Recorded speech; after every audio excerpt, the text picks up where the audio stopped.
Big boss Malayalam season 7 ഒറ്റപ്പെടലിൻ്റെ ഏറ്റവും വലിയ മൂർച്ഛിച്ച അവസ്ഥയിലൂടെയാണ് അനുമോൾ ഇപ്പോൾ കടന്നു പോയിക്കൊണ്ടിരിക്കുന്നത്. നല്ല രീതിയിൽ തന്നെ കഷ്ടപ്പെടുന്നത് നമുക്ക് കാണാനായിട്ട് സാധിക്കുന്നുണ്ട്. നല്ല വിഷമമാണ് ഇപ്പോൾ ഉള്ളിൽ ഒതുക്കിക്കൊണ്ടിരിക്കുന്നത്. കാരണം ഇപ്പം മിണ്ടാൻ പോലും ആരുമില്ല എന്നുള്ളതും യാഥാർത്ഥ്യമായിട്ടുള്ള കാര്യം തന്നെയാണ്. അനീഷിനോട് എത്രമാത്രം അങ്ങനെ തുറന്ന് സംസാരിക്കാനായിട്ട് സാധിക്കും. അനുമോളോട് ഇപ്പം ബിഗ് ബോസ് ആണെങ്കിലും വന്ന് പറയുന്നുണ്ട് ആക്റ്റീവായിട്ടൊക്കെ ഇരിക്കാൻ വേണ്ടി, പക്ഷേ എങ്കിൽ പറ്റുന്നില്ല എന്നുള്ളത് യാഥാർത്ഥ്യം തന്നെയാണ്.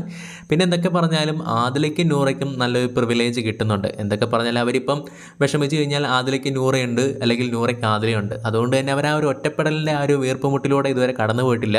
പക്ഷേങ്കിൽ അനുമോൾ ഇപ്പോൾ അത് നല്ല രീതിയിൽ തന്നെ അനുഭവിക്കുന്നത് നമുക്ക് കാണാനായിട്ട് സാധിക്കുന്നുണ്ട്. ഈ കേസ് കാണുന്ന സമയത്ത് നമുക്ക് ഒരിക്കലും പറയാൻ സാധിക്കത്തില്ല ഇത് വെറും ഡ്രാമയാണെന്നുള്ളത്. കാരണം അതൊരു റിയൽ ഇമോഷനാണ് വന്നുകൊണ്ടിരിക്കുന്നത്. എന്ത് ചെയ്യണമെന്നറിയില്ല, ആരോട് തുറന്ന് പറയണമെന്നറിയില്ല.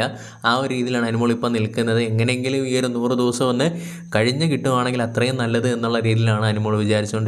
അനുമോൾ മാത്രമല്ല, ആ ഹൗസിലുള്ള എല്ലാ ആൾക്കാരും, ഒരുപാട് ആൾക്കാർ പറയുന്നുണ്ട് ആദിലയും നൂറയും പിരിഞ്ഞത് നന്നായി എന്നുള്ള കാര്യങ്ങൾ. കാരണം അനുമോളുടെ ഗെയിമിനെ നല്ല രീതിയിൽ തന്നെ സപ്പോർട്ട് ചെയ്യുമെന്നുള്ളത്. പക്ഷേങ്കിൽ ഈ ഒരു അവസ്ഥയിൽ ഇങ്ങനെയൊക്കെ ഇരിക്കുന്ന സമയത്ത് ആരുമൊക്കെ ഒന്നും മിണ്ടാതിരുന്നില്ലെങ്കിൽ വലിയ പാടാണ്.